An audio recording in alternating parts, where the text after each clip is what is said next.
This is DD India and you're watching Express News, a program where we bring you top 100 news of the day.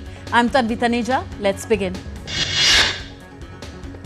India's Prime Minister Narendra Modi took a holy dip at Triveni Sangam in the ongoing Mahakumbh 2025 in Uttar Pradesh's Prayagraj and offered puja at Triveni Sangam, the confluence of the three rivers Ganga, Yamuna, Saraswati, on Wednesday morning. Prime Minister Narendra Modi offered prayers to the holy river Ganges and prayed to bless all with peace, wisdom, good health and harmony. Earlier, Prime Minister Modi took a boat ride from Arail Ghat to Triveni Sangam with Uttar Pradesh Chief Minister Yogi Adityanath.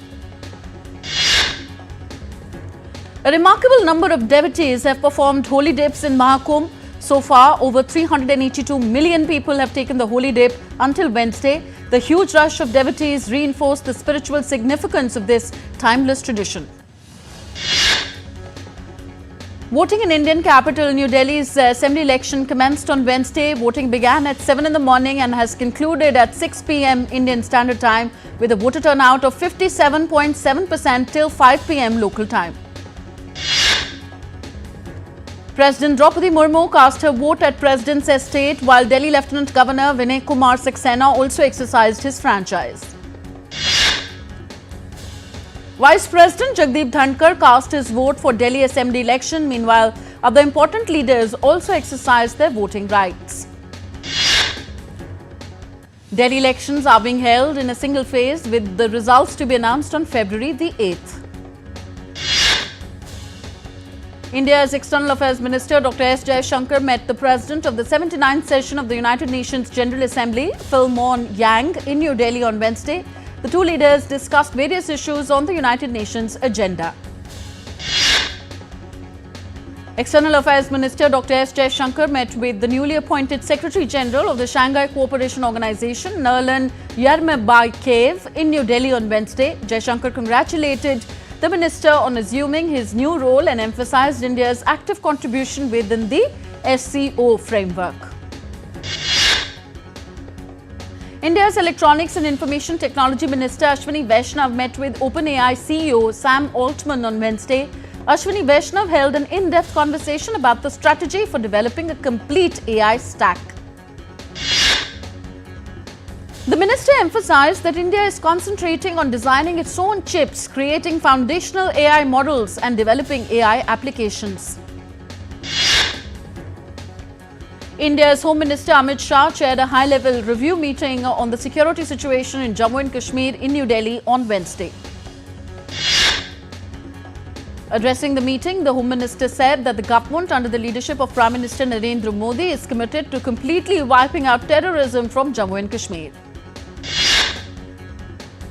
First India-Arab University's President's Conference was organized by India's Ministry of External Affairs in New Delhi on Wednesday and was inaugurated by Minister of State for External Affairs Kirtivardhan Singh.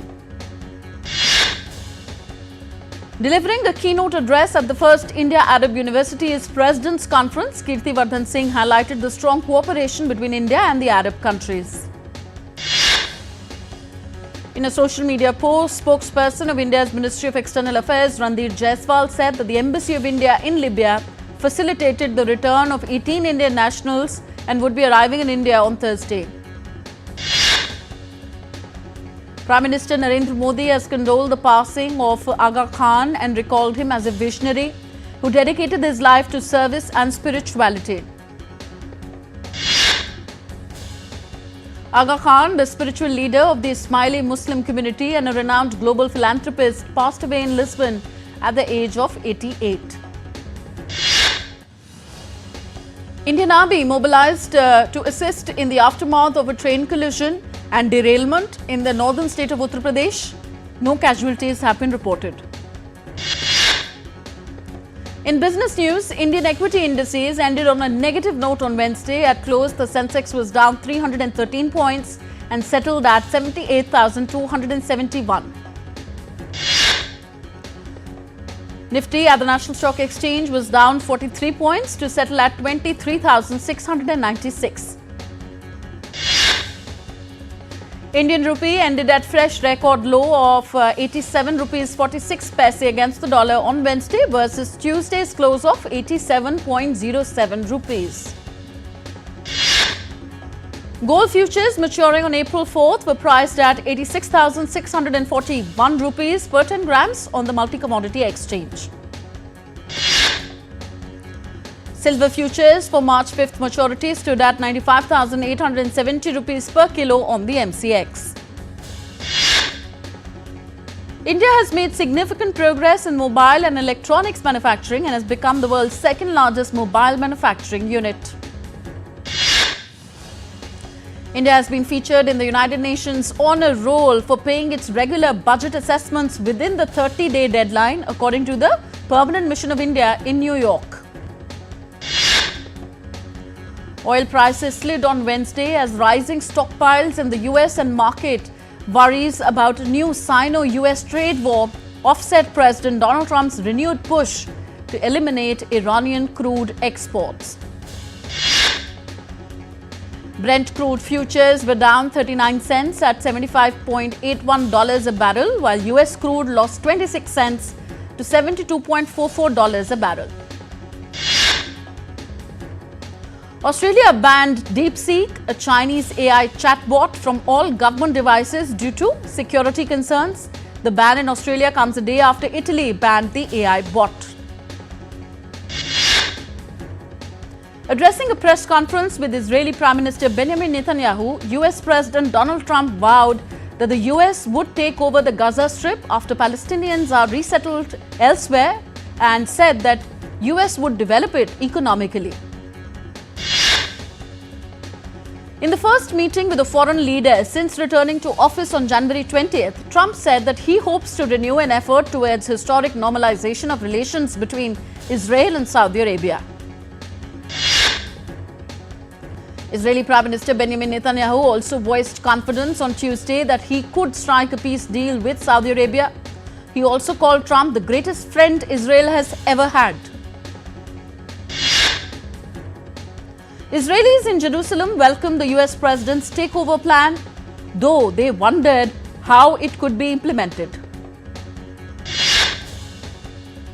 Gazans in the Khan Yunis condemned and rejected plans of their displacement. The shock move drew swift condemnation from Saudi Arabia. Hamas's senior official Izzat el-Rashid also said that the group strongly rejects US plans. He called on the Arabic nations to hold an urgent Arab-Islamic summit to look into such statements. Egypt and Britain called for the swift reconstruction of Gaza and with Palestinians having a future in their homeland. Donald Trump said on Tuesday that he's in no rush to speak with his Chinese counterpart Xi Jinping, despite expectations of a phone call soon, in efforts to defuse a new trade war between the world's two largest economies. The US Postal Service has announced to temporarily suspend accepting inbound parcels from China and Hong Kong posts until further notice. European leaders have warned that US President Donald Trump's threat to impose new tariffs on the European Union could ignite a trade war, causing economic harm on both sides of the Atlantic. US President also said that he would love to make a deal with Iran to improve bilateral relations, but added that Tehran should not develop a nuclear weapon. Trump on Tuesday signed an executive order withdrawing Washington from a number of United Nations bodies, including the Human Rights Council, and setting up a broader review of US funding for the multilateral organization. Ukrainian President Volodymyr Zelensky expressed willingness to negotiate directly with Russian leader Vladimir Putin if it means ending nearly 3-year-old conflict on Wednesday. The Kremlin dismissed Ukrainian President Zelensky's comment that he was ready for direct talks with Putin to end fighting as empty words. Several metro stations in Brussels were closed on Wednesday after a shooting at the central Clemenceau station. No injuries were reported, but surveillance footage showed Two masked people carrying automatic rifles outside the metro. 11 people were killed, including the suspected gunman in Sweden's Örebro, west of Stockholm, at the Risberska school for adults. Police said that the suspect is also dead and is believed to have acted alone. The police also warned of misinformation spread on social media about the gun attack. Swedish Prime Minister Ulf Kristersson has called the fatal shooting a very painful day for all of Sweden. A shooting incident near a warehouse in Ohio, United States, killed one and injured at least 5 people, with victims being transported to hospital for immediate medical attention. The UN Human Rights Council will hold a special meeting to discuss the situation in the eastern Congo city of Goma on February 7th in Geneva. We are heading for a short break here on DD India. We will be back with the Express News in just a bit. Stay tuned.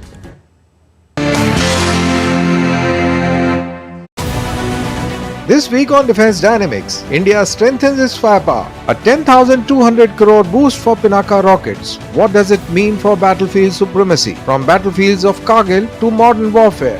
How India's Grad and Smirch rocket systems pack a punch. China builds a secret war command center 10 times the size of Pentagon. What's the Beijing's endgame?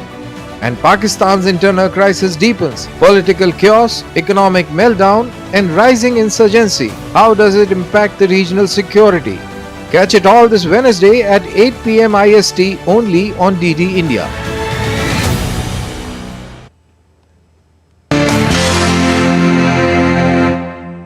Welcome back to Express News on DD India. Let's resume. According to the weather forecast, minimum temperature in Delhi on Wednesday was recorded at 12 degrees Celsius. The India Meteorological Department has forecast light to moderate rainfall and snowfall over the western Himalayan region from 8th to 11th of February, with thunderstorms and lightning likely in parts of North and Northeast India. As per the Met Department, the maximum temperature over West India is expected to rise by 2 degrees Celsius over the next 5 days.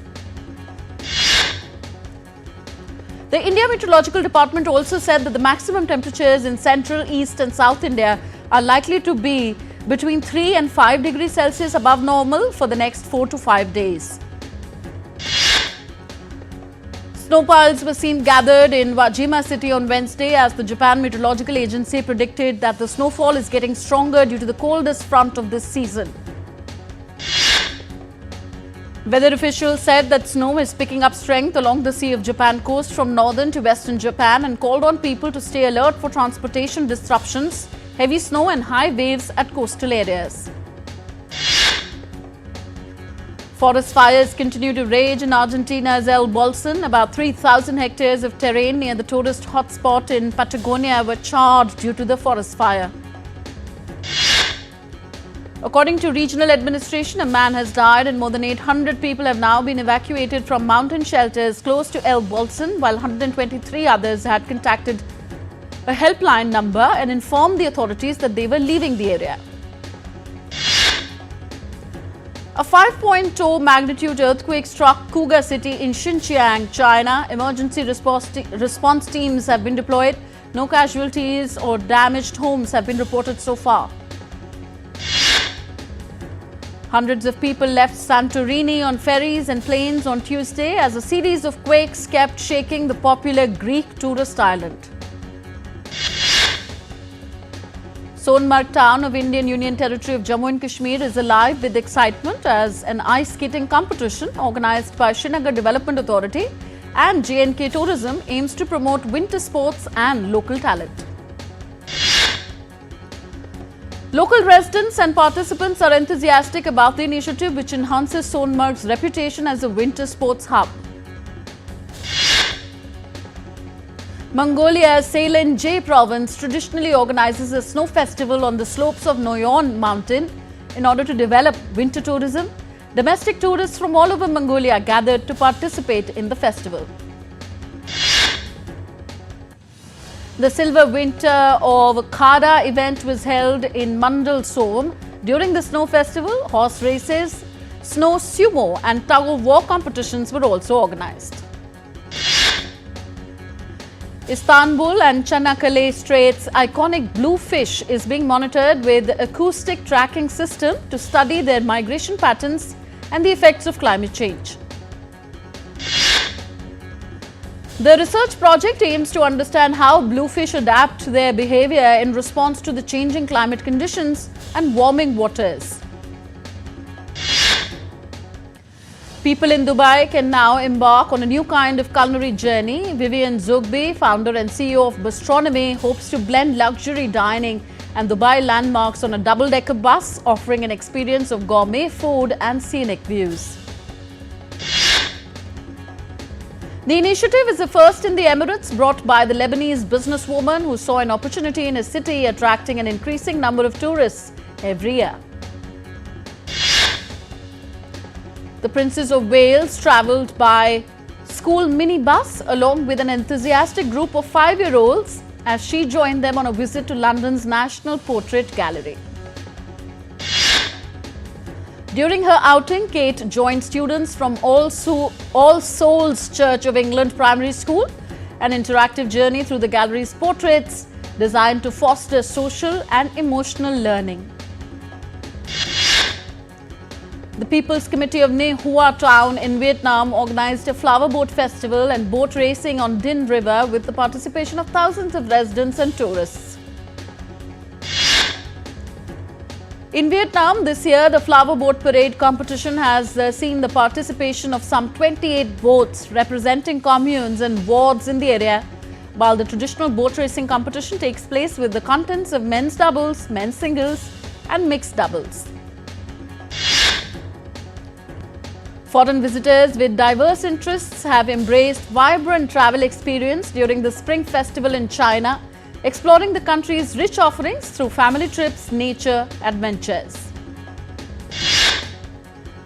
The Spring Festival, marking the start of the Chinese New Year, is the most important festival in China. The official 8-day Spring Festival holiday season this year runs from January 28th to February 4th. In Copenhagen, streets, squares and buildings transformed into a mesmerizing display of light, even delighting morning commuters on their way to work.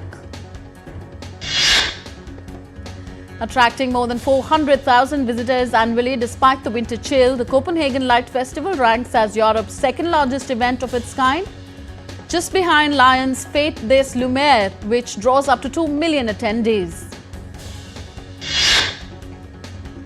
The voice cast members of adult animated superhero series Invincible walk the carpet at a special screening of its latest season in Culver City. The series Invincible, which is based on the comic about a teenager, returns for a third season, with the first 3 episodes landing on streaming platform Prime Video on February 6th. Additional episodes will drop weekly up until March the 13th. Pedro Pascal and Joseph Quinn are among the actors set to star in the Fantastic Four: First Steps, the latest film from the Marvel franchise. The trailer for the new movie, which was released on Tuesday, introduces Marvel's first family made up of Pedro Pascal's Reed Richards, Vanessa Kirby's Sue Storm, Joseph Quinn's Johnny Storm, and Ebon Moss-Bachrach's Ben Grimm. Actress and comedian Amy Schumer walked the red carpet in New York City with the cast of her new movie, Kinda Pregnant. Kinda Pregnant, an inert Netflix comedy directed by Tyler Spindell from a script penned by Julie Paiva and Amy Schumer, will be released on Netflix on Wednesday. Drama thriller September 5 takes a new approach to tell the true story of the 1972 Munich Olympics massacre. Directed by Swiss filmmaker Tim Fellbaum, the film follows the ABC Sports broadcasting team as they pivot from Olympics programming to covering the developing news story. French cinema star Juliette Binoche, who won an Oscar for her portrayal of a nurse in The English Patient, was named jury president for the 2025 Cannes Film Festival. On to sports news now. Two-time Grand Slam champion Simona Halep announced her retirement from tennis at the age of 33 after a first-round loss at Transylvania Open in her home country, Romania. With an illustrious career spanning over a decade, Halep leaves behind a remarkable legacy. She secured 24 titles, including Grand Slam victories at the Roland Garros in 2018 and Wimbledon in 2019. Carlos Alcaraz avenged his shock 2024 US Open exit at the hands of Botic van de Zandschulp on Tuesday as he defeated the Dutchman in the first round of the Rotterdam Open. India's rising tennis star, 15-year-old Maya, delivered a stunning performance at the Mumbai Open WTA 125, defeating Belarusian Irina Shamovovic to advance to the round of 16. World number 7 Russian tennis player Daniil Medvedev has parted ways with his coach Gilles Simon after a year-long partnership. In India's national games, Deepika Kumari beat Gatha Anandrao Khadke to advance to the finals of the women's recurve individual event. Afghanistan's Rashid Khan etched his name in the record books by becoming the highest wicket taker in T20 cricket. MI Cape Town secured their first ever South Africa 20 final spot by beating Paarl Royals in the qualifier 1 in St. George's Park. Indian opener Abhishek Sharma climbed up a whopping 38 places to reach the second spot among batters in the ICC Men's T20 International Rankings. Gujarat Giants has appointed Australian all-rounder Ashley Gardner as the captain for the upcoming season of the Women's Premier League. The Indian cricket team will face England in the first ODI of the 3-match series starting Thursday in India's Nagpur. South Africa will take 6 uncapped players to Pakistan for their tri-series against the hosts and New Zealand starting from February 8th. Australia will take on Sri Lanka in the second and final test at Galle starting on Thursday. Australia lead the series 1-0. Soccer player Cristiano Ronaldo, during an interview with Spanish television, said that he's better than Argentine forward Lionel Messi in the greatest football player debate, stating that statistics back up his claim to be the best. Basketball player Luka Doncic on Tuesday said that he was as shocked as anyone by the blockbuster trade that brought him to the Los Angeles Lakers, but is excited to join forces with LeBron James in a move that could shape the franchise for years to come.